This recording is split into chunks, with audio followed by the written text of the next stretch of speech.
todo o seu conhecimento, com todo o seu conhecimento, o Arthur foi, assim, com todo o seu conhecimento teórico e prático, ele vem proporcionando grande experiência e que fará ainda melhor para todos nós. Então, Arthur, o que eu poderia, antes de tudo, parabenizá-lo por todo esse compêndio que trata da promessa de compra e venda e agradecer por compartilhar conosco tanto conhecimento, tanta experiência. Sem dúvida nenhuma, nós não poderíamos deixar de, na data de hoje, na comissão geral da nossa Comissão de Direito Imobiliário, ou seja, uma reunião geral, não é uma reunião setorial, tratando de um tema ou de outro, da incorporação, do loteamento, do mercado financeiro, não. Ou do condomínio, da locação, não. A gente está aqui numa reunião da comissão geral, porque o tema é de interesse de todos nós e não poderíamos deixar de ouvir o Arthur, que tem tanto conhecimento e que vai nos prestigiar com a sua exposição.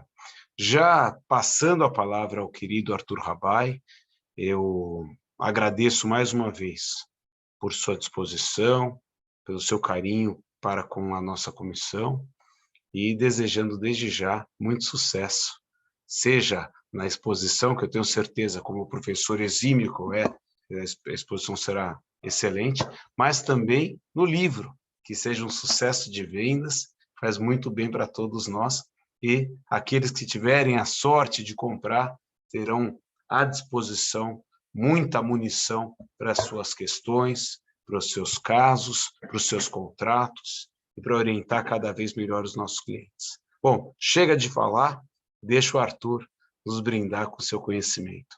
Muito obrigado, Arthur, a palavra é sua. Muito obrigado, o microfone agora acho que está aberto, né? Eu queria agradecer sempre a gentileza aí do nosso querido Rubens Carlos Elias Filho, preside aí com tanta maestria, né, a nossa comissão aí de direito imobiliário, tem feito todo um esforço e todo um movimento importante, né, para a gente desenvolver, para a gente estar divulgando todo esse conhecimento na área de direito imobiliário, que são ferramentas para nós utilizarmos aí no dia a dia, tornarmos aí o mercado melhor, mais seguro e assim sucessivamente. Então, inicialmente eu parabenizo o trabalho, né, do professor Rubens Carlos Elias Filho. Agradeço a oportunidade de hoje estar podendo trazer para vocês um pouquinho do fruto, né, da dissertação de mestrado que se transformou no livro, foi recentemente publicado, Promessa de Compra e Venda de Bens Imóveis, e trazer um pouco dessa reflexão, desses estudos, né, dividir com vocês, compartilhar. Assim como na graduação, pessoal, peço licença para vocês, porque eu gosto muito do método construtivista, sabe? Que é um toma lá da cá, né? É uma maneira, não só um monólogo, mas uma coisa construtiva, né? Com certeza, alguns podem saber muitos, mas ninguém sabe tudo. Então, a gente sempre tem uma troca que é muito importante, né? Nessas palestras. Sobretudo num grupo tão seleto como o de vocês, né? Então, para mim, é uma honra, eu fico muito contente. Inicialmente, também, rapidamente, pessoal, saudando, né, o nosso presidente da OAB, São Paulo, Caio Augusto Silva dos Santos, nosso vice-presidente também, Ricardo Toledo Santos Filho, e agradecendo também o presidente da Comissão de Cultura e Eventos, Rogério Luiz Adolfo Cury. Então, agradeço a todos e gostaria, então, de iniciar com vocês, compartilhar um pouquinho, vou estar passando aqui alguns slides, compartilhar então com vocês essas reflexões, esses estudos que foram feitas sobre o tema promessa de compra e venda de bens imóveis. Inicialmente, vou abrir com vocês aqui uma enquete, né, fazer uma abertura através de uma maneira sociológica, né, uma sociologia jurídica, uma experiência. E nesse método mesmo construtivista, né, de trocar com vocês essas experiências, refletir junto com vocês. A promessa de compra e venda hoje, né, ela não é a mesma que existiu no passado. Certamente a promessa, eu até, quando do lançamento do livro, falo para vocês, até pensei em colocar como título, né, Nova Promessa de Compra e Venda.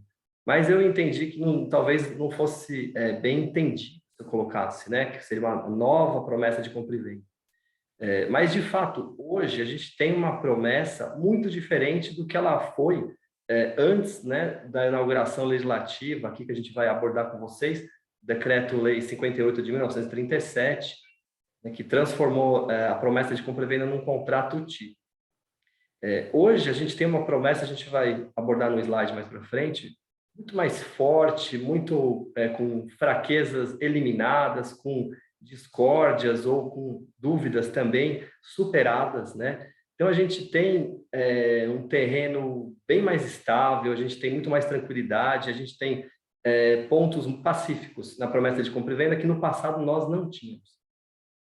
E com essa introdução mínima aqui, eu pergunto para vocês então, quantos de vocês, né, já tiveram sucesso nas promessas de compra e venda, seja como profissionais, advogadas e advogados, seja como parte, né, como participante, ou como promitente comprador, ou como promitente vendedor? Né? Eu gostaria que vocês fizessem um histórico. Quanto vocês já utilizaram? Como é que foi essa utilização? Né? E trouxessem aqui para nós, pode ser pelo chat, pode ser aí também pelo microfone, né? Se alguém quiser compartilhar. O grande mestre, né? O nosso querido mestre, grande mestre, tem o maior livro de todos aí sobre a promessa de compra e venda, né? Que ele chama de Compromisso de Compra e Venda, é o José Osório de Azevedo Júnior, né? Que tem um livro clássico sobre o tema, e eu tive a grata honra e a felicidade de ser aluno dele na graduação, durante os 5 anos de Direito Civil. Então, foi muito gratificante, né, ter sido aluno aí, ver tudo que ele nos ensinou dentro e fora da sala de aula. E o professor Zé Osório, ele fala no livro dele que é o mais brasileiro dos contratos, né? Deixa eu até ver se tem algum comentário no chat, né, a respeito das experiências, né? Enquanto ninguém compartilhou aqui, né? E de qualquer maneira, então, o professor José Osório, ele tem essa colocação no livro dele, no sentido de que é o mais brasileiro dos contratos. E quando ele diz isso, é importante a gente deixar claro, não é o mais brasileiro dos contratos pela origem, né? Porque pela origem histórica, ele não é um contrato genuinamente brasileiro. A gente tem notícia, estudando mais profundamente, que desde Roma Antiga a gente já tinha o Pacto de Contraendo, era um pacto, né, que tinha como objeto um outro contrato, né, então era uma promessa de contratar, e durante um período em Roma Antiga nós tínhamos também, né, lembrando a todos, né, e a todas, nós tínhamos a diferença entre contrato, que era obrigatório e vinculava, e os pactos, que não eram obrigatórios e não vinculavam.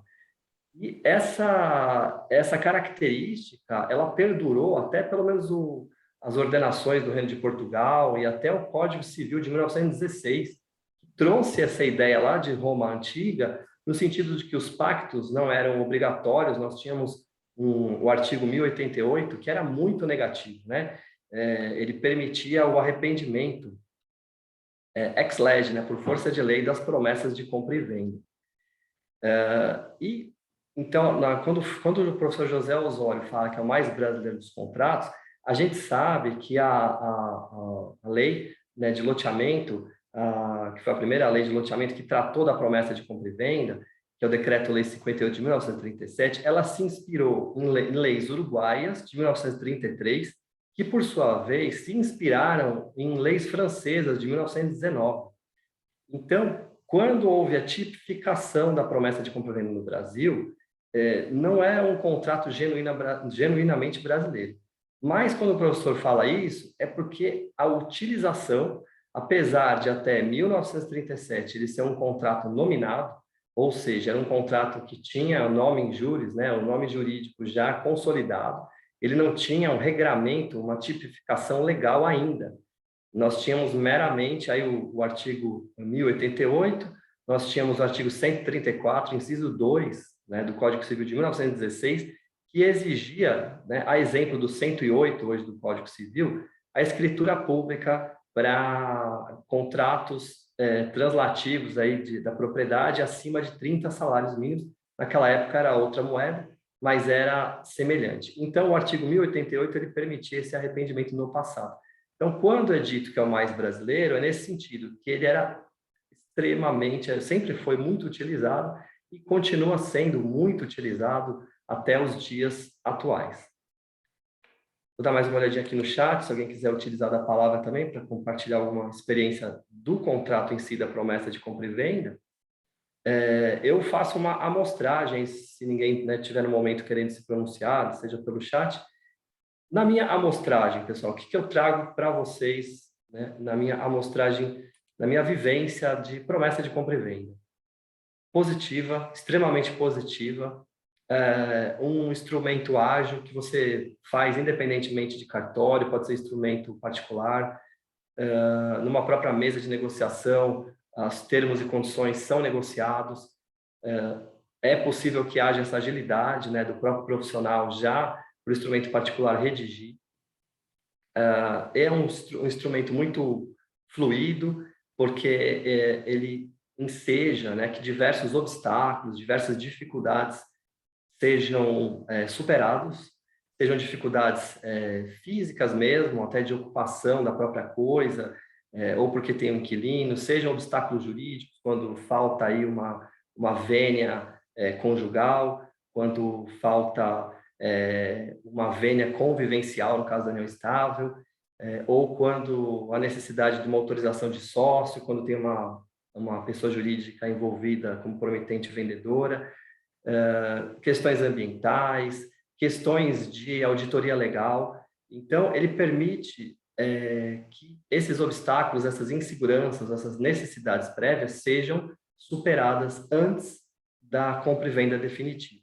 Então, na minha experiência, eu divido com vocês, extremamente positivo, e uma prova disso também, né, a gente tem que olhar para a realidade, a gente não pode olhar, né, para o nosso umbigo, a gente, como pesquisador, como operador do direito, no dia a dia, nós verificamos essa utilização recorrente, né, essa utilização vitoriosa da promessa de compra e venda. A gente usa muito aqui no Brasil. E aí, então, essa alcunha aí do professor José Osório, né, que é o mais brasileiro do contrato, dos contratos. Então, concluindo, nós temos um contrato saudável, vitorioso, nós temos algumas questões, né, tivemos aí algumas questões tortuosas a respeito aí da resolução contratual e das cláusulas penais, e aí a legislação e a jurisprudência, desde da problemática lá do artigo 1088, quando permitia os arrependimentos, veio evoluindo, né, tanto a doutrina quanto a jurisprudência, teve essa evolução. E muito dessa evolução, ela se transformou em leis, né?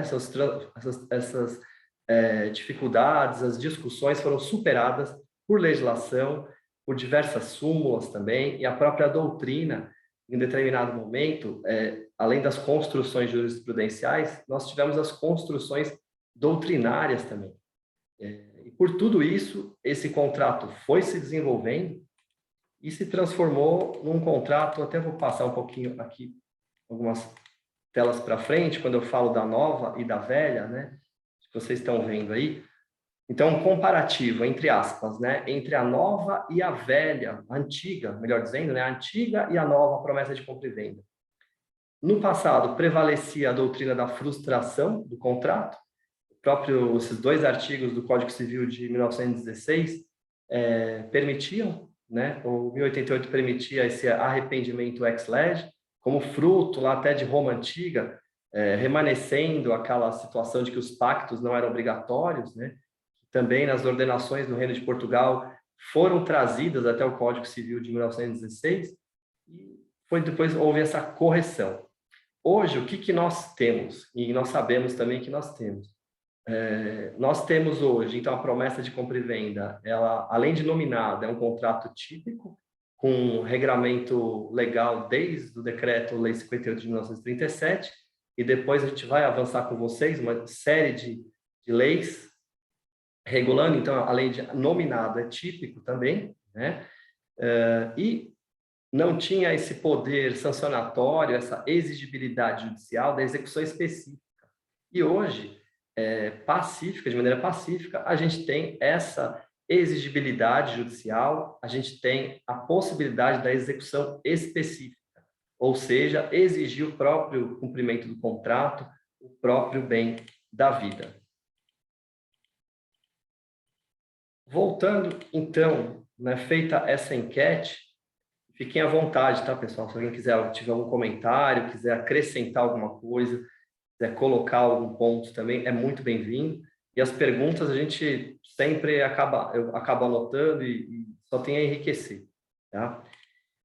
Bom, antes da gente entrar um pouquinho nas fontes legais, no regime jurídico da promessa de compra e venda, queria lembrar com vocês os pilares do direito privado, que vão de encontro com a promessa de compra e venda, também vão sustentar, né, vão ser os sustentáculos, aí, os pilares também da promessa de compra e venda, como um contrato que é.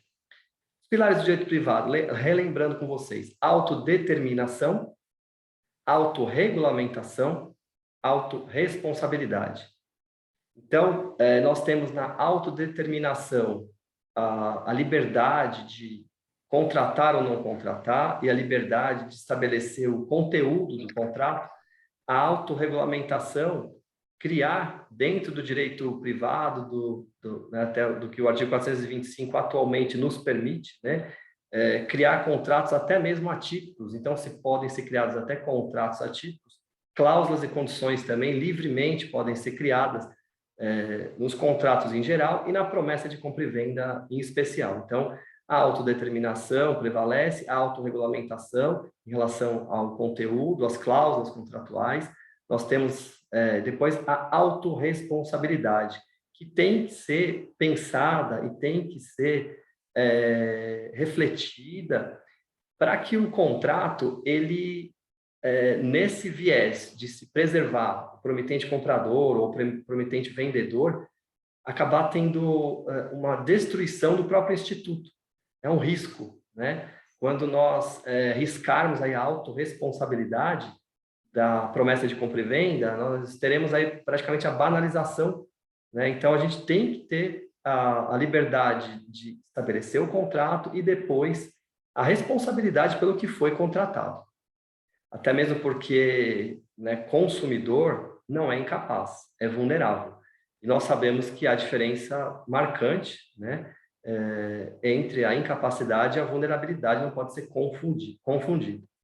E até mesmo o judiciário, né, tem que ter essa cautela de não ter esse paternalismo exacerbado, pelo menos, né, exagerado, porque o próprio consumidor, ele tem a consciência do que está comprando e tem que responder também, obviamente, né, a gente vai aqui para as normas de ordem pública, que vão buscar, entre o forte e o fraco, estabelecer regras que têm que ser respeitadas, né, que dentro das relações de consumo ou nos contratos que sejam de adesão, as normas de ordem pública vão limitar essa autodeterminação e essa autorregulamentação.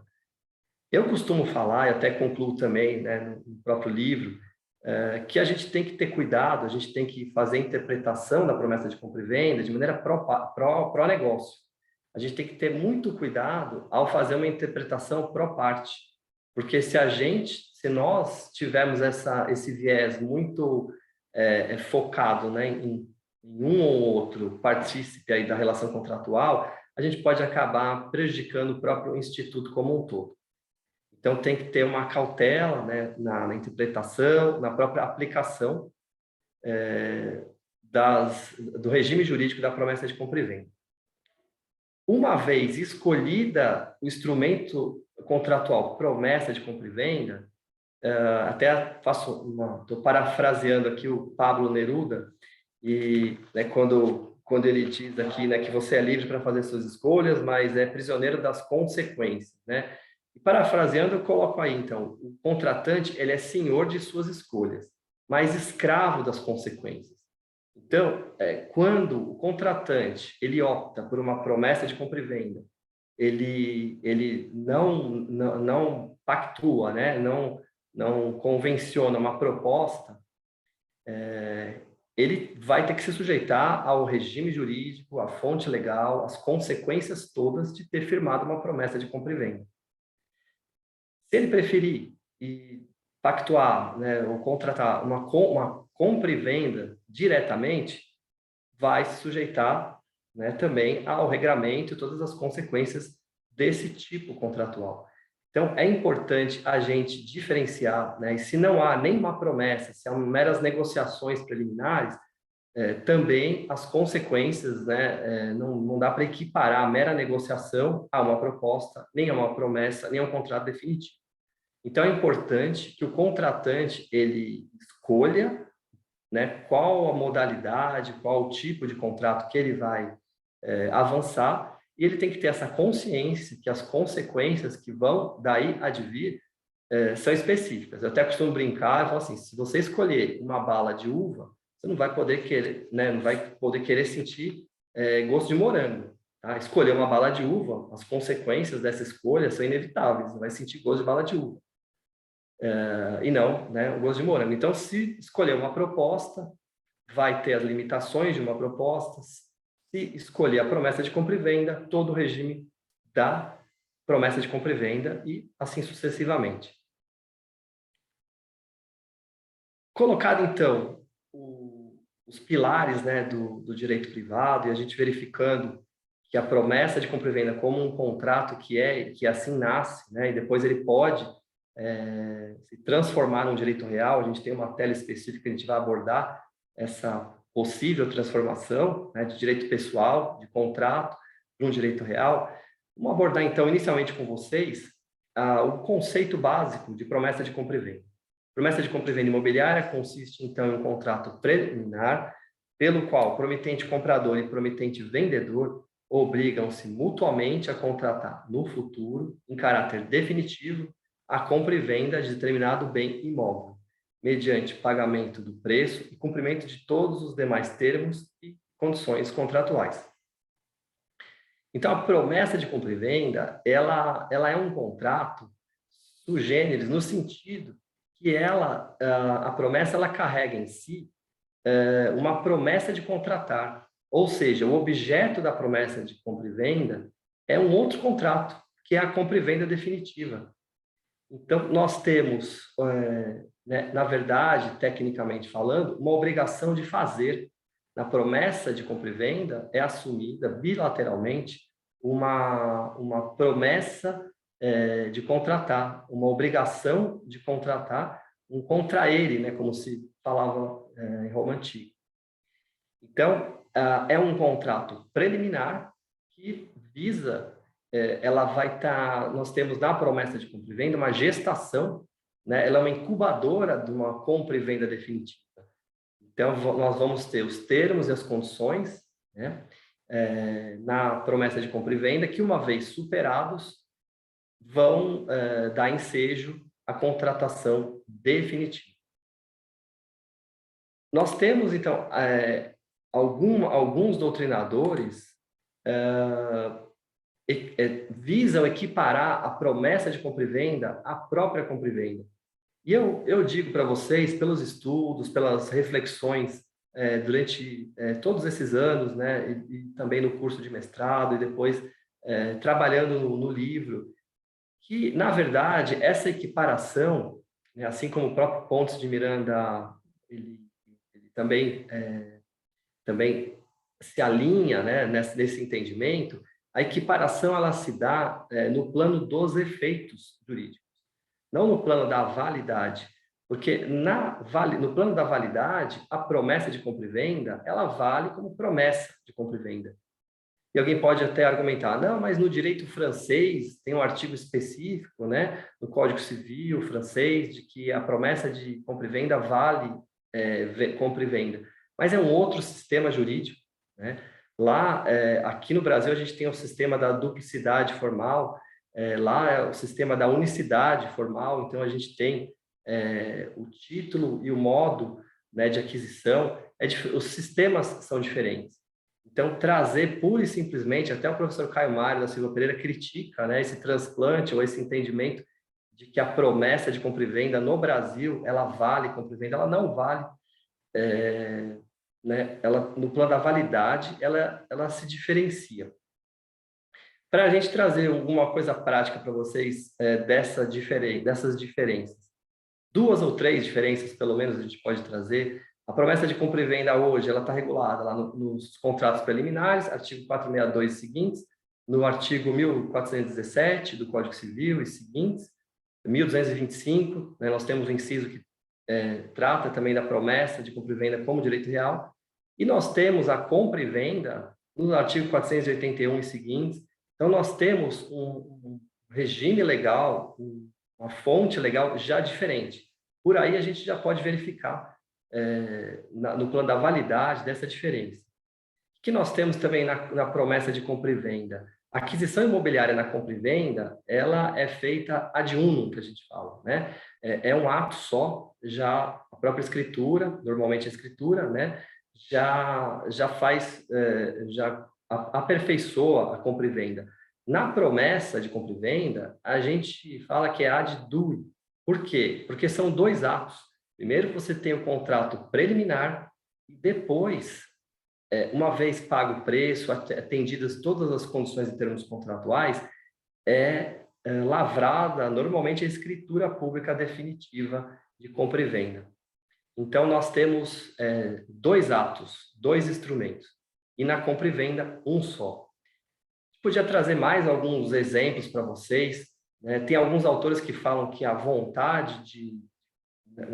manifestação de vontade na promessa de compra e venda, ela seria uma superfetação, seria um circuito inútil, né? Porque ela seria repetida na compra e venda.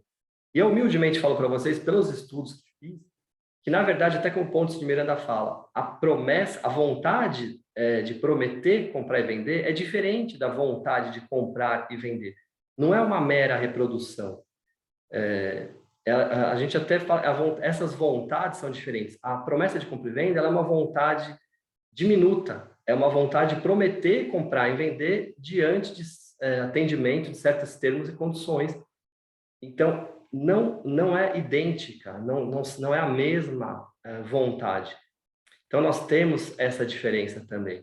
Um outro exemplo, nós sabemos que na incorporação imobiliária é possível que a incorporação ela se conduza através de uma promessa de compra e venda, e a lei de incorporação ela exige que essa promessa seja retratável, irrevogável, que tenha procuração para que o promitente comprador ele possa futuramente alienar depois os lotes. Então, a lei de incorporação a imobiliária, ela permite a incorporação através de uma promessa de compra e venda. Ela faz as exigências específicas e ela não trata a promessa de compra e venda como uma compra e venda, porque não é a mesma coisa, né?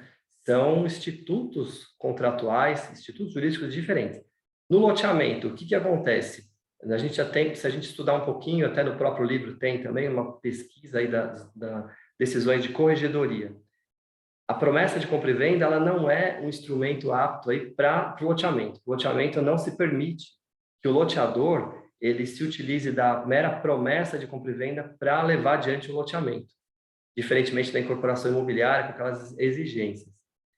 Não há essa permissão, até porque nós sabemos que lá pelos o artigo 22 da Lei de Loteamento, a Lei 6766 de 1979, quando o loteamento é registrado, as vias públicas já são transmitidas para o município, já se transformam bens públicos, as vias públicas.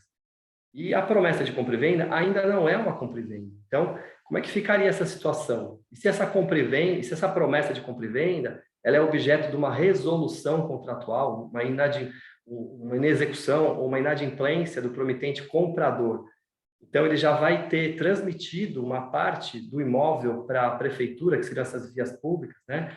Então, nas normas da corregedoria, loteamento é vedado que seja feito mediante mera promessa de compra e venda por parte do loteador como promitente comprador.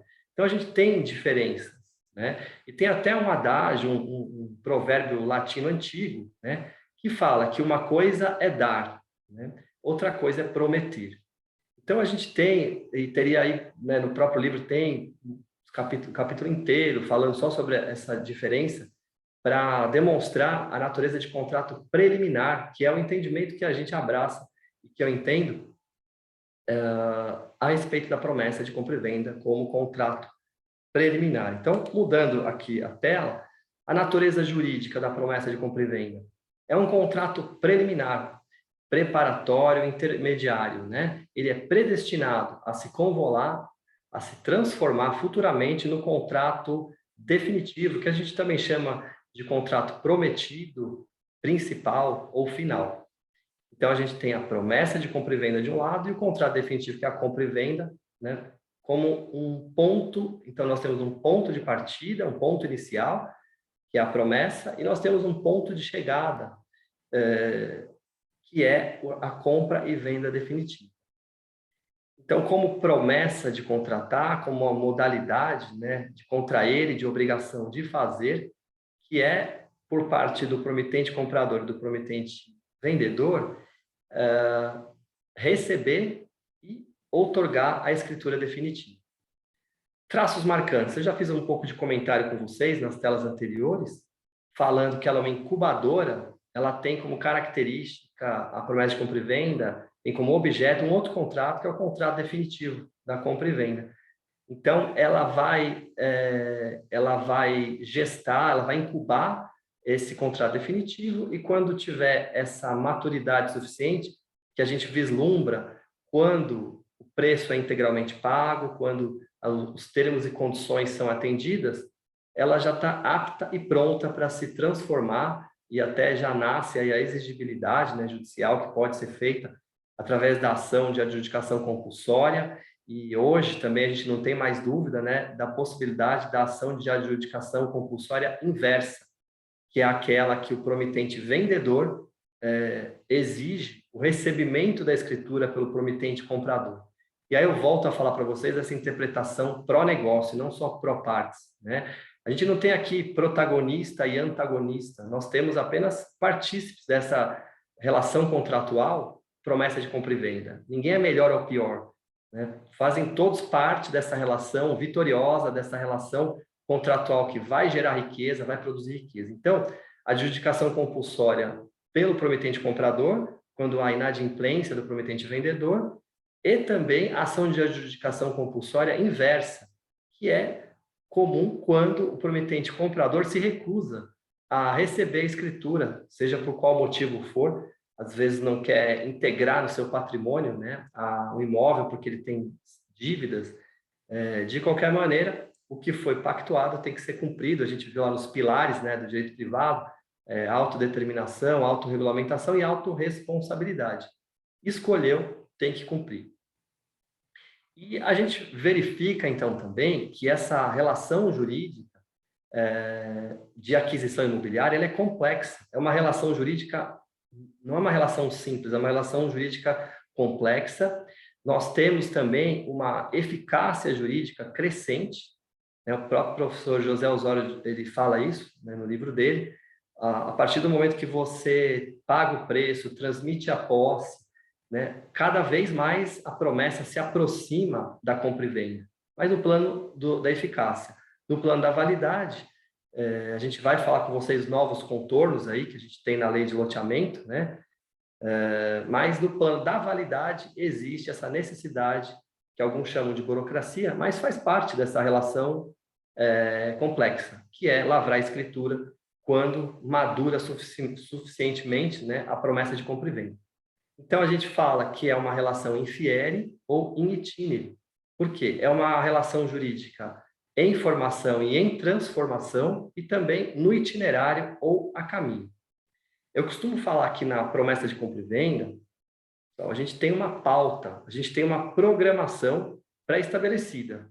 Então, a gente tem lá os termos e as condições, muitas vezes condições físicas, percalços jurídicos a serem superados, muitas vezes a due diligence, auditoria legal, muitas vezes mera questão de levantamento planoaltimétrico da área, de medições, para saber se há uma coincidência entre o que consta da matrícula, o que consta dos dados perante a prefeitura, para lançamentos fiscais, e na realidade, né, o que consta de área real. Então, a gente tem, muitas vezes, até essas medições prévias.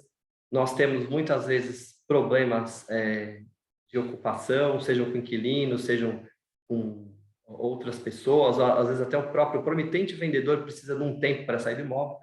Então, a gente tem uma série de fatos, atos, ocorrências que recomendam que não seja feita ou que impossibilitam que seja feita a compra e venda de imediato. A gente também tem na própria, até anotei aqui, na própria, o professor Hugo Brito Machado, quando trata de direito tributário, o próprio artigo 185 do Código Tributário, ele estabelece como fraude ou alienação de bens, né, pelo devedor, já com a dívida inscrita, ou o mero começo. Então, o que seria o mero começo de alienação, se não a própria promessa de compra e venda, né? O próprio professor Hugo Brito Machado, ele trata disso no livro dele, ele reconhece a promessa de compra e venda como um começo, né, de aquisição ou começo de alienação, tanto faz que no final é um contrato bilateral, começo de alienação é começo de aquisição, começo de aquisição é o começo de alienação, é a mesma coisa. Então, nós temos essa característica, né, de começo de aquisição imobiliária. E como eu disse um pouquinho para trás aqui na exposição para vocês, ao invés, a promessa de compra e venda ela tem como característica, então, essa aquisição imobiliária ad duo, ou seja, através de 2 contratos ou 2 atos jurídicos. Promessa de compra e venda definitiva. E não ad unum, né, como tem na compra e venda, que já é um título aquisitivo, a própria compra e venda já é um título aquisitivo. E refletindo sobre essa modalidade contratual, qual que é a conclusão que a gente chega? Que a promessa de compra e venda, como ela tem como objeto esse contrato de compra e venda no futuro, ela abarca, né, essa obrigação de contratar, quando ela é cumprida, ela é extinta e nasce a compra e venda. Então, de maneira coloquial, de maneira mais didática, a gente pode falar que a promessa de compra e venda ela morre quando nasce a compra e venda definitiva, porque a promessa ela é cumprida quando é pactuada a compra e venda definitiva. Então, rigorosamente falando, esses 2 contratos eles não convivem. Agora, alguém pode até perguntar, a gente que tem a experiência no dia a dia, né? E a gente tem muitas vezes certos termos e condições que constam da promessa de compra e venda, muitas vezes algumas condições ambientais, ou alguma outra condição de quitar algum débito, propter rem ligado à coisa, ou alguma coisa nesse sentido, que podem remanescer mesmo com o cumprimento da promessa de compra e venda. Mas o que é importante a gente enxergar? A obrigação nuclear, ou as obrigações mais importantes, né, as obrigações nucleares ou fundamentais ou essenciais da promessa de compra e venda. O que a gente tem lado a lado? Pelo lado do promitente vendedor, a gente tem a obrigação de outorgar a escritura definitiva, transmitir posse e domínio. Pelo lado do promitente comprador, como obrigação nuclear, essencial, fundamental, o que a gente tem? Quitar o preço, pagar integralmente o preço. E a gente pode verificar que outras condições, termos ou obrigações podem constar, mas essencialmente nós temos essas obrigações que são as mais importantes, as mais fundamentais da promessa de compra e venda. Por isso que a gente fala que quando a promessa ela é cumprida, ela morre e nasce a compra e venda. E se remanescer alguma dessas obrigações, o que é possível, o que é recomendável? Que seja repetida, que seja represtinada na escritura, que ela seja confirmada, essa eventual obrigação, vamos dizer assim, acessória, que constou de uma promessa de compra e venda. Então, se a gente for enxergar por dentro, por fora, de cima para baixo, de baixo para cima, de um lado para o outro, se a gente fizer uma reflexão mais profunda sobre a promessa de compra e venda, o que a gente enxerga? Que o objeto direto, próximo e imediato da promessa de compra e venda é essa contratação da compra e venda definitiva, ou seja, um outro contrato. Então, é um contrato preliminar, que tem como objeto um outro contrato definitivo como seu objeto. E nós verificamos muita confusão, né, quando a gente fala da promessa de compra e venda, porque muitos enxergam ou já querem enxergar uma obrigação de dar, atropelam um pouquinho, né, esse tecnicismo da promessa de compra e venda, que eu falo para vocês, vou falar mais para frente, na verdade, acho que toda a grandeza, por tudo que eu refleti sobre a promessa de compra e venda, compartilhando com vocês, toda essa grandeza, toda essa força, toda toda essa funcionalidade da promessa é exatamente, precisamente porque ela é um contrato preliminar. A força da promessa de compra e venda não é, né, não é ser uma compra e venda. A força dela é ser uma promessa de compra e venda mesmo, que não recolhe TBI, que permite essa contratação ágil por instrumento particular, que promete uma série de manejo de cláusulas, desde cláusula de arrependimento, cláusula resolutiva expressa. Então, ela é um instrumento muito ágil e a força dela é ser um contrato preliminar. Não é, para que ela evolua, ela não precisa se tornar numa compra e venda, porque compra e venda já temos, e se nós transformarmos a promessa numa compra e venda, ela vai perder toda essa maleabilidade, toda essa fluidez que é inerente ao contrato preliminar, que é inerente à promessa de compra e venda. E a gente vai falar um pouquinho, né, sobre isso mais para frente, mas então, voltando aqui, que a gente falava dessa confusão entre promessa de compra e venda e compra e venda. O bem da vida, a finalidade longínqua, né, que a gente pode chamar de objeto indireto, remoto, imediato, é a aquisição imobiliária. Certamente é a aquisição imobiliária. O bem da vida pretendido, o imóvel, no caso das promessas de compra e venda de bens imóveis, envolve uma propriedade imobiliária. Mas a gente tem que diferenciar o objeto da promessa de compra e venda e essa finalidade, ou esse objeto remoto, esse objeto indireto ou mediato. Então, a gente tem, eu até costumo brincar, né, já fiz aí algumas palestras sobre a promessa de compra e venda, depois do lançamento do livro, e eu costumo falar assim, o que precisa ter, ou o que não pode faltar num suco de laranja, né? Não pode faltar a laranja, certamente. E na promessa de compra e venda, o que não pode faltar, ou o que seria o elemento categorial inderrogável da promessa de compra e venda? Ou seja, um elemento que, se não existir, desconfigura ou afasta a promessa de compra e venda como promessa de compra e venda. É até redundante falar, mas é a própria obrigação bilateral, é a própria promessa de contratar a compra e venda definitiva. Então, se no suco de laranja não pode faltar laranja, na promessa de compra e venda não pode faltar a promessa. Não pode faltar essa obrigação bilateral de promitente comprador e promitente vendedor vislumbrarem e se vincularem nessa produção futura da compra e venda. Então, esse é o elemento categorial inderrogável. Em nenhum dos nossos contratos de promessa de compra e venda, ele pode se furtar de ter essa cláusula dessa obrigação bilateral, da promessa de contratar a compra e venda definitiva, como a gente sabe. Mas eu falo até de um ponto de vista com reflexão, por ter refletido e bastante, né, a respeito do assunto para poder escrever, finalizar o mestrado e o livro. Por outro lado, ao lado desse elemento categorial inderrogável, que não pode faltar, a gente tem as obrigações nucleares, que eu até já adiantei para vocês, né?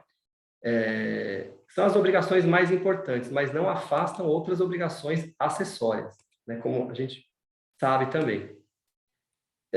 Tem, então, de um lado, já falei para vocês, né? E a gente sabe também, do promitente comprador pagar o preço e do promitente vendedor entregar a posse, transmitir o domínio e lavrar a escritura definitiva. Então, essas são as obrigações nucleares da promessa de compra e venda. Deixa eu só avançar um pouquinho, que eu queria falar para vocês da fluidez. Deixa eu só... Então, depois eu vou voltar para a funcionalidade, pessoal. Eu até peço uma ajuda para o Rubens, se tiver muito lento, muito rápido, muito cansativo, muito detalhado, vai me dando feedback, todos vocês também, fiquem à vontade. Está muito bom, Arthur, mas realmente a gente não deve superar muito até as 8h15, né? Mais uma meia hora no máximo. Para poder abrir, né? Tá perfeito. Senão o pessoal aqui Porque senão também você vai explorar todo o teu livro e ninguém vai comprar mais, pô. Tem que deixar um pouco de curiosidade ali. Então, por isso que é importante o feedback, eu agradeço, né? Então, a gente estava falando da pujança, da força da promessa de compra e venda como contrato preliminar. Eu uso de uma linguagem figurada, que a promessa de compra e venda é como a água descendo da montanha. Nós temos uma série de obstáculos naturais, aí, óbvios, dificuldades a serem vencidos. Se a água não fosse fluida, não fosse líquida, né? Se ela fosse sólida, dificilmente desceria a montanha, chegaria a se transformar e depois, né, a nascente para um rio. E a promessa, ela tem essa funcionalidade de superar obstáculos, né? Então, ela é fluida, ela permite que se obtenha uma vênia conjugal, uma vênia convivencial, que uma autorização de sócio. Muitas vezes, algum promitente comprador ou vendedor pode estar em outro país, às vezes algum ato cartorário que precise ser feito no consulado, enfim, uma série de situações do dia a dia que a gente enfrenta, que a gente verifica, que recomendam, né, a necessidade de uma promessa de compra e venda. E eu trago para vocês um ditado italiano que ele tem uma relação total com a promessa de compra e venda, de estabelecer um paralelo, né? Muitas pessoas podem até querer, mas não podem pactuar compra e venda definitiva. Então, o ditado italiano, para a gente ilustrar as funcionalidades da promessa de compra e venda, eu vou me permitir aqui ler para vocês, assim: muitos querem, mas não podem. Outros podem, mas não querem. Outros ainda podem e querem, mas não fazem. Virtuoso é aquele que quer, pode e faz. Promessa de compra e venda, ela tem muita relação com esse ditado italiano. Por quê? Na promessa, muitas vezes as partes, eles querem já ir para a escritura direto, querem já pactuar a compra e venda definitiva direto, mas não é possível por diversos obstáculos, às vezes até a própria posse está ocupada, o próprio prometente vendedor, enfim, os interesses econômicos envolvidos, a insegurança de ir para uma escritura e não ter recebido o preço integralmente pago, ou o prometente comprador não ter o dinheiro para pagar à vista. Então, querer e poder são diferentes. Contratar e fazer o contrato também é diferente. Então, a gente tem essa conjugação do querer, do poder, do fazer, do contratar e do vincular. O importante é que a promessa de compra e venda hoje, ela vai muito bem, obrigado, né? Em termos de caráter vinculante, exigibilidade judicial, execução específica. Nós não temos entre nós mais o artigo 1088, que permitia aquele arrependimento legal, então ela vincula. Só que, muitas vezes, há necessidade de ser feita a promessa antes da compra e venda definitiva. Então, trazer para vocês 9 funções que marcam essa força, essa importância de a promessa ser um contrato preliminar, e que também, por ser o mais brasileiro dos contratos, no sentido de utilização recorrente, essas funcionalidades demonstram muito bem isso. Então, a primeira função, né, que a gente até comentou, que a promessa ela gera o vínculo jurídico, ela gera um vínculo jurídico. A promessa de compra e venda, mitos à parte, ela obriga a um contrato como qualquer outro, né? Ela gera a exigibilidade judicial. Então, não tem essa situação de arrependimento. A gente tem no próprio Código do Consumidor, a gente sabe lá a questão dos 7 dias, quando é feito fora do estabelecimento comercial, mas tirando uma outra situação de possibilidade desse arrependimento legal, é totalmente diferente do artigo 1088, que permitia indistintamente, né, no passado, o arrependimento. Então, hoje tem essa função de criação de vínculo jurídico. A promessa ela é forte, ela gera esse vínculo, e a gente tem a função de agilidade, desburocratização. Pode ser feito por instrumento particular, não é obrigatório, como a gente sabe, o registro público da promessa de compra e venda. Nós temos até a súmula 84, assegurando os embargos de terceiro para a promessa de compra e venda irregistrada, ou seja, sem registro, né? Então, ela é ágil, não precisa ter essa burocratização toda. A gente tem também lá a súmula 239 do STJ, também assegurando a execução específica perante as próprias partes, né? Não há necessidade de registro público quando a ação de adjudicação compulsória for manejada entre as próprias partes contratantes, prometente comprador e prometente vendedor. Então, ela é ágil, é desburocratizada. Função de economicidade. Ela não exige gasto com ITBI, ainda não existe o fato gerador. Até a gente sabe que recentemente o STF revisitou, né, o fato gerador aí da compra e venda e entendeu que é o registro e não é a lavratura da escritura, né, foi reconhecido. A promessa de compra e venda está para trás, está antes disso. Então, não existe a necessidade de recolhimento de TBI. É um mero contrato preliminar que pode ou não se transformar numa compra e venda definitiva. Então, não tem necessidade desse gasto. Necessidade de escritura pública também inexiste, não, né? Pode ser feito por instrumento particular. Depois a gente tem a função de conveniência e de oportunidade em relação à fixação do momento oportuno para lavrar um contrato definitivo, que é a compra e venda. Então, pode se sujeitar a um termo, pode se sujeitar a uma condição, essa lavratura de escritura definitiva. O momento de transmitir o domínio e a posse também podem ser convenientemente, oportunamente delimitados. Então, o prometente vendedor que mora no imóvel que ele está prometendo vender, ele pode pedir 1 mês, 3 meses, enfim. O momento de entregar a posse pode ser oportuno e conveniente. Para o próprio prometente vendedor, muitas das vezes, ele prefere lavrar a escritura definitiva quando já tenha recebido o preço, né? Então, ele fica também mais tranquilo. Então, a gente tem a função acautelatória também, que é essa função de permitir a auditoria, a due diligence, as verificações pessoais, imobiliárias, ambientais, físicas do imóvel, né? Então, toda essa auditoria, essa função acautelatória antes de se tornar definitivo, né? Ir para a compra e venda definitiva. A função... mas eu vou falar só mais uns 10 minutinhos, depois a gente abre para perguntas, tá, gente? Depois tem a função de garantia, em prol do prometente vendedor. O que seria essa função de garantia?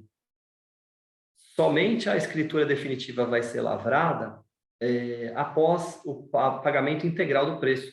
A gente tem isso muito comum, né, nas incorporações imobiliárias. A escritura definitiva ela é lavrada aí com recursos próprios quando é pago ou quando tem o financiamento bancário, mas enfim, de qualquer maneira, a escritura ela é outorgada nesse momento que o preço ou é pago ou é financiado, mas de qualquer maneira é garantido, né? A gente tem, por outro lado, então, uma função de garantia por parte do prometente vendedor. A gente tem a função de outorga de crédito ou autofinanciamento da promessa de compra e venda. Então, a promessa de compra e venda ela permite que o preço que ocorra o preço parcelado, o pagamento parcelado do preço. Então, ele gera essa função de crédito ou de autofinanciamento. Nós já vimos diuturnamente essa situação, né, de financiamento.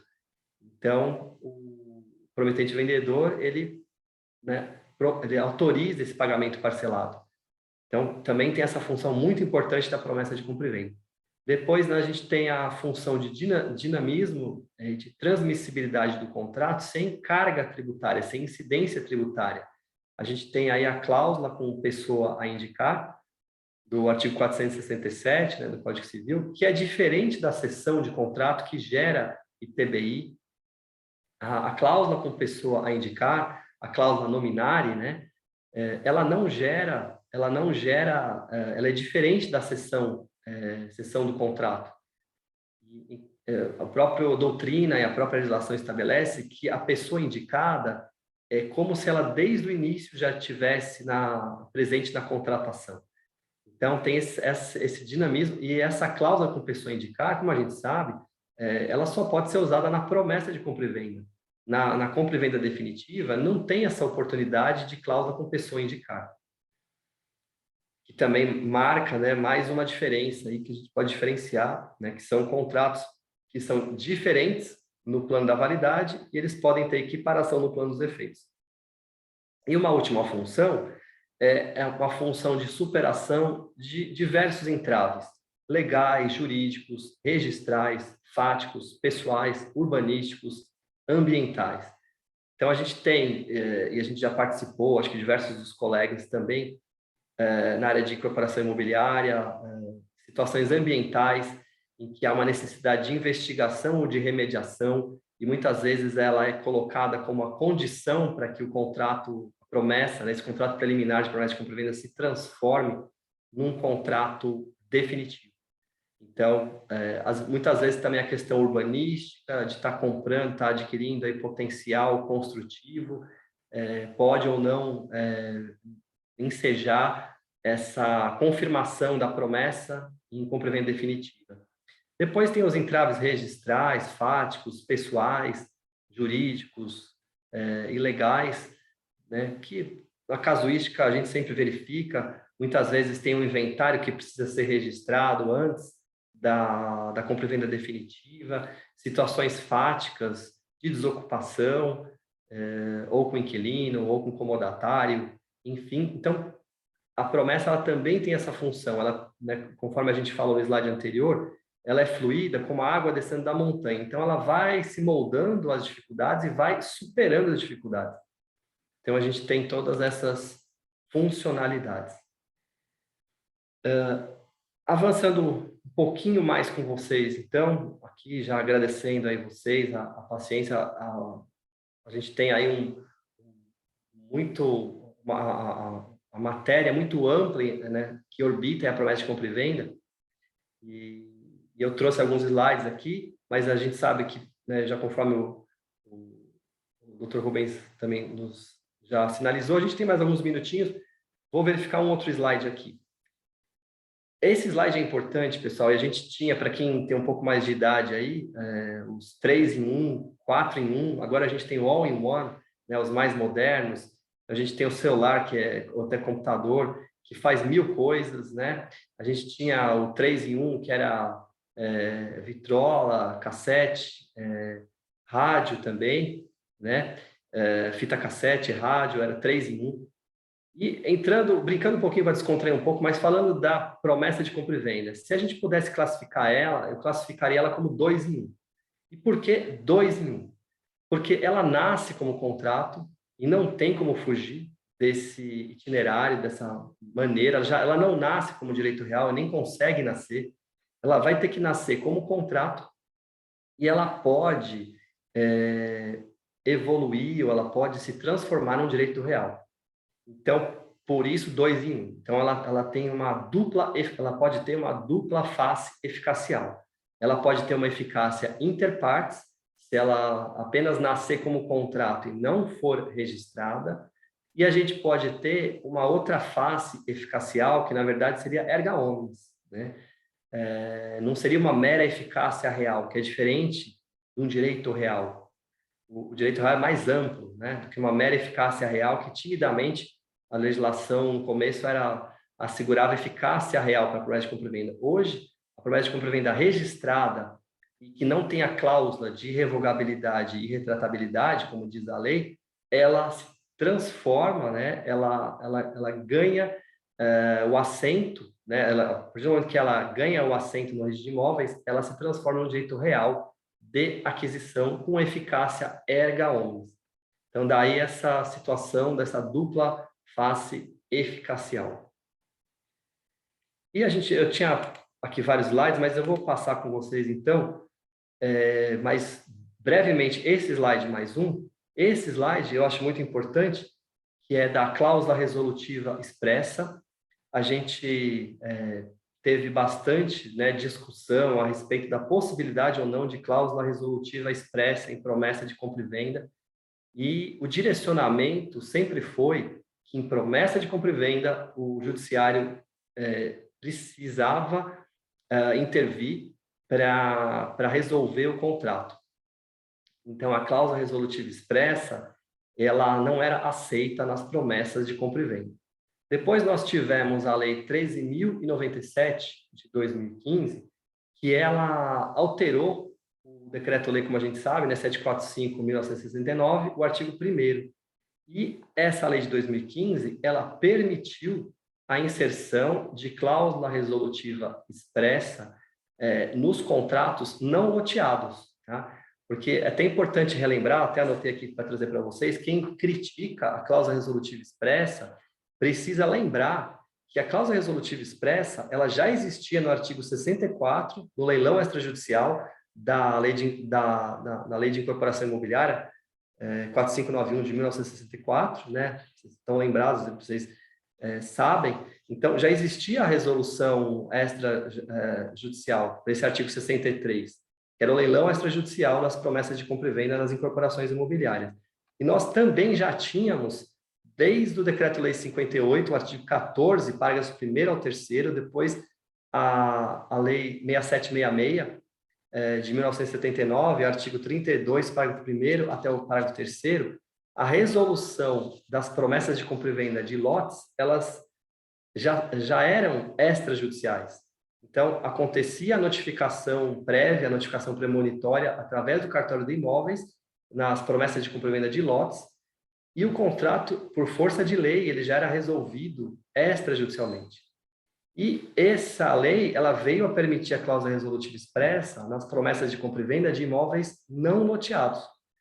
E teve muita discussão, né? E a gente tem uma decisão recente do STJ, que foi por maioria, que está aí na tela, esse recurso especial 1.789.863, do Mato Grosso do Sul, que constou do informativo número 704, que foi julgado em agosto, recentemente, aqui agora de 2021, permitindo, por maioria de votos, a cláusula resolutiva expressa nas promessas de compra e venda.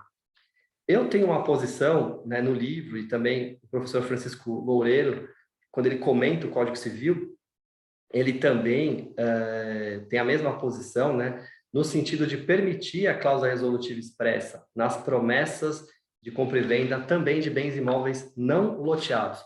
E qual que é a lógica disso? Vamos refletir brevemente, pessoal, juntos.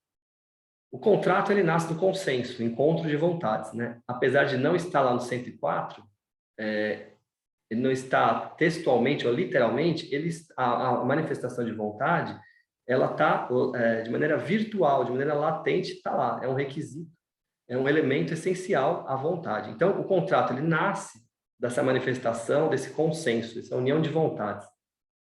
Se ele nasce dessa união de vontades, e se ele pode ser distratado pelo dissenso, né, que seria essa vontade oposta de distratar, então, se a gente tem, e relembrando os pilares do direito privado, né, autorregulamentação, autodeterminação e autorresponsabilidade, as partes, se elas têm esse poder, se elas têm toda essa faculdade, né, de criar o contrato, de distratar, por que não permitir que, através de uma cláusula resolutiva expressa, que contenha um termo resolutivo ou uma condição resolutiva, eles estabeleçam a extinção ou a resolução do contrato de maneira expressa, independentemente de sentença judicial.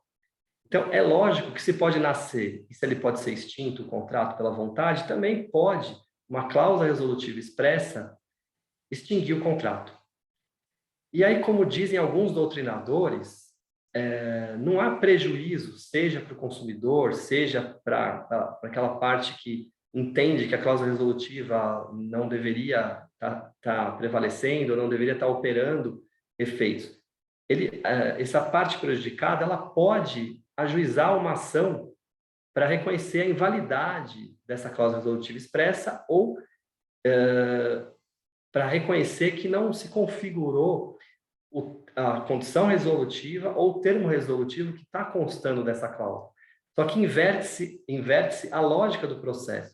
Como os processualistas falam, né, a gente tem o ônus do tempo, o ônus de carregar um processo. Se o autor, que é a parte inocente, ajuizar uma ação de resolução contratual, ele vai ter o ônus de ter que esperar a demora inerente ao processo judicial. E se ele se valer dessa cláusula resolutiva expressa, o ônus é invertido. Aquela parte que está discordando, que está entendendo que a cláusula não vale, que vai ter que se sujeitar ao ônus, à demora do processo, né? Então, para fechar com vocês, lendo essa passagem aqui do ministro Marco Buzzi, né, a lei não determina que o compromisso de compra e venda deva, em todo e qualquer caso, ser resolvido judicialmente.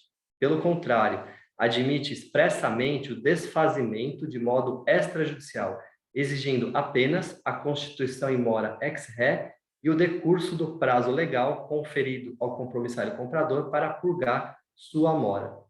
Então, se existir uma cláusula resolutiva expressa, com uma condição resolutiva, se o preço não for pago, se tiver inadimplência em relação ao preço, o contrato será resolvido, o promitente comprador tem que ser notificado extrajudicialmente, né, conforme está no Decreto-Lei 745 de 1969, uma vez expirado o prazo para ele cumprir o contrato, purgar a mora, e havendo cláusula resolutiva expressa, o contrato vai estar extinto de pleno direito. Então, a gente tem, resumindo na cláusula resolutiva expressa, a necessidade de notificação prévia, a notificação premonitória, né, essa interpelação do devedor para que ele cumpra, né, o que tiver que cumprir, e uma vez não purgada a mora, e tendo ocorrido essa notificação prévia, opera os efeitos dessa cláusula resolutiva expressa. Dr. Rubens, a gente está aqui com 8 horas e 12 minutos, não sei qual que é a ideia, a gente abre para perguntas ou passa mais um slide, como que... Eu acho que a gente já conseguiu percorrer muita coisa, Arthur, e a gente costuma realmente encerrar 1h30 de evento, né? Queria primeiro te parabenizar muitíssimo pela exposição, muito clara, muito precisa, própria de um exímio professor. Confesso que eu não esperava nada diferente, muito bem mesmo, muito boa apresentação. E óbvio que agora ficam vários pontos, né? Sem muita curiosidade no seu trabalho. Eu tive a oportunidade de avaliar algumas questões ali colocadas, e todas com uma qualidade e profundidade muito expressiva. Eu gostaria de apontar um tema que você colocou com muita clareza, de como a promessa de compra e venda ela é um instrumento flexível, no sentido de viabilizar uma série de oportunidades negociais até que se aperfeiçoe o negócio, né? A única coisa que, infelizmente, a gente acaba vendo, que eu não acho que seja o ideal, é essa nossa cultura de permanecer na promessa, né? Essa ideia do brasileiro de não levar a registro acaba, de alguma forma, deixando para o futuro problemas relacionados aos embargos de terceiro que você trouxe aqui. Quantas vezes nós vimos aqueles compromissários compradores, adquirentes de boa-fé, mas que ficaram apenas na promessa, emitidos na posse, agindo como proprietários, já que tem o status de proprietário, mas depois tendo que se defender ou melhor, defender a sua propriedade, visando o cancelamento de uma constrição judicial por meio de embargos de terceiro. Então, esse é o único ponto que fica, para mim, sempre como um problema, que é a promessa de compra e venda. Ela é tão dinâmica, tão flexível, tão fácil, que depois acaba deixando um espaço, né, de futura penhora, de um eventual problema do vendedor, que acaba afetando o adquirente de boa-fé anos após. Então, o que você acha sobre isso? Como você vê esse ponto? E o que a gente poderia fazer para tentar minimizar um pouco essa circunstância, né, de deixar depois que o judiciário tenha que realmente determinar quem é o seu titular, né, ao invés do título registrado, que inverteria por si só a presunção de dono. Fica só esse apontamento, queria te ouvir a respeito. Eu acho bastante interessante, né, a colocação. E eu acho que, pelo que eu vejo, né, Rubens, eu acho que essa sua colocação ela passa um pouco pela situação da validade da promessa e da eficácia dela, né? Em relação à equiparação com uma compra e venda definitiva, né? E a gente tem como remédio número 1 para o caso de inadimplência ou para proteção né, da posse. Da proteção da posse, a gente teria o embargo de terceiro, né? A partir do momento que existe uma promessa de compra e venda e um terceiro queira aí, né, penhorar o próprio imóvel, enfim, ou está adentrando a posse, vai se valer dos embargos de terceiro, e mesmo sem registro, né, já tem o reconhecimento pela súmula 84 do STJ, que mesmo sem registro é cabível embargo de terceiro nas promessas de compra e venda. Mas eu entendo, sabe, trocando uma ideia né, de maneira muito aberta, igual eu falei no começo, o contratante, ele é senhor das suas escolhas, mas ele é escravo das consequências. Se ele quer ter mais garantia, se ele quer ter efeito, uma eficácia maior, uma maior proteção, registre a promessa de compra e venda, né? Então, se ele registrar, vai estar publicizado, é o princípio da publicidade, né? Terceiros não vão poder alegar ignorância. Ele vai ter uma proteção maior, um grau de proteção bem maior. Então, é importante o registro por conta dessa defesa maior, que é essa problemática que você bem colocou. E caso o embargo de terceiro não resolva, a ação de adjudicação, a gente sabe que se tiver registrada, ela vai operar efeitos perante terceiros, e se nada disso der certo, a gente tem a uso capião também, a ação de uso capião, como uma maneira de confirmação desse domínio, né? Independente de escritura, a gente tem o reconhecimento como justo título, né, para fins de uso capião da promessa de compra e venda. Então, eu responderia para você dessa forma, né? Se quer ter maior proteção, registre, né? E até como fala da preliminaridade da promessa, né? Se quer ter também mais proteção, quer ter uma eficácia maior, vamos dizer assim, obtenha a posse. Então, se o promitente comprador tiver na posse, ele já vai ter mais proteção, que vai conseguir defender a posse. Se ele registrar, vai ter mais proteção, né? Então, eu responderia, né? Eu faria essas colocações, não sei se vai de encontro, eu gostaria de te ouvir também. Não é isso, você bem colocou, né? Que as consequências dos seus próprios atos, né?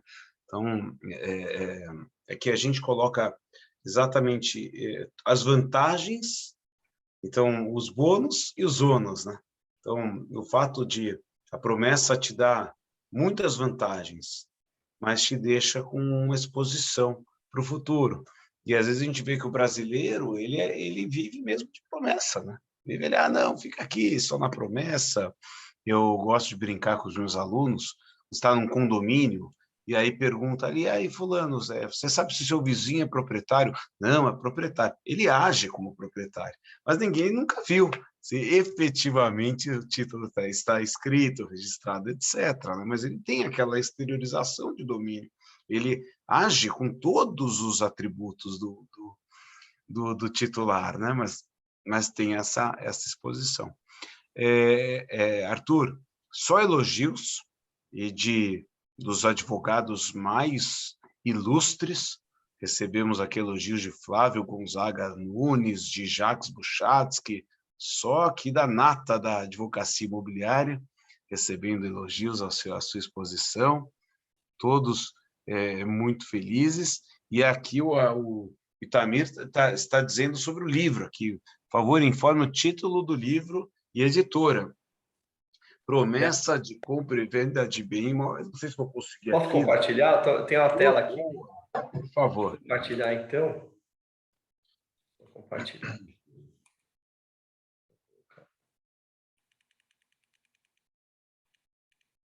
Então, aqui tem... o livro, ele vai estar na Amazon em breve, mas por enquanto ainda não está. Até uma questão de logística, tudo. Então, por enquanto tem o site aqui, para quem, né, tiver interesse, tá, né, verificando esses estudos, essas reflexões, está aí o link, né, aqui embaixo de acesso ao livro, tá, Rubens? Eu agradeço a oportunidade também de divulgar, né, esse trabalho e agradeço aí novamente. 714 páginas, pessoal, não é brincadeira, não. e de muito conteúdo. Parabéns, meu amigo, foi muito bom te ouvir, realmente exposição brilhante, clara, extremamente didática. Eu acho que, olha, agora temos mais inúmeros elogios aqui, Luiz Inácio, Juliano, todos te elogiando, todos os nossos ilustres advogados que acompanharam de perto aqui sua exposição, Arthur. Parabéns. Eu Então, a agradeço, gente... Rubens, assim, é uma honra participar da comissão junto contigo. Eu sempre queria poder contribuir de alguma forma, né? A gente visa aí contribuir, e eu fico feliz de poder, de alguma maneira, aí estar compartilhando com vocês, né, desses estudos, ainda mais com pessoas tão aí, estudiosas e pesquisadores e também com grande experiência. Então, né, eu agradeço todos vocês e fico muito feliz aí de participar do evento junto ao seu lado, Rubens, que é uma honra também. Você é referência para a gente também. Imagina. Eu fico feliz de tê-lo conosco. Muito obrigado mesmo. Obrigado a todos pela participação. A gente vai encerrando também agora a ordem entre eleições. A gente exerce um cargo como um presidente nomeado. E a gente tentou se dedicar, né, Arthur? Você fez parte desde o início, a gente tentou fazer ali uma gestão que fosse a mais democrática e acadêmica também, estruturada, e a pandemia nos atrapalhou um pouquinho, um volume de eventos não tão grande, de reuniões não tão grande quanto a gente gostaria, mas tudo aquilo que a gente conseguiu fazer foi com bastante êxito. E concluindo com essa exposição do Arthur, já nos deixa muito felizes, muito orgulhosos. Então, me despeço desde já, não sei se você gostaria de falar mais alguma coisa, mas já desejo a todos aqui uma excelente noite e até a próxima. Agradecer também o Cássio Campana, né, agradecer bastante todos os integrantes da comissão. Se eu falar o nome de um, vai faltar os outros, então agradecer a todos vocês. É uma honra aí trabalhar junto com vocês, né, e parabenizar de novo o seu trabalho, Rubens, eu agradeço muito. E nós agradecemos. Uma boa noite a todos, então. Até a próxima. Obrigado.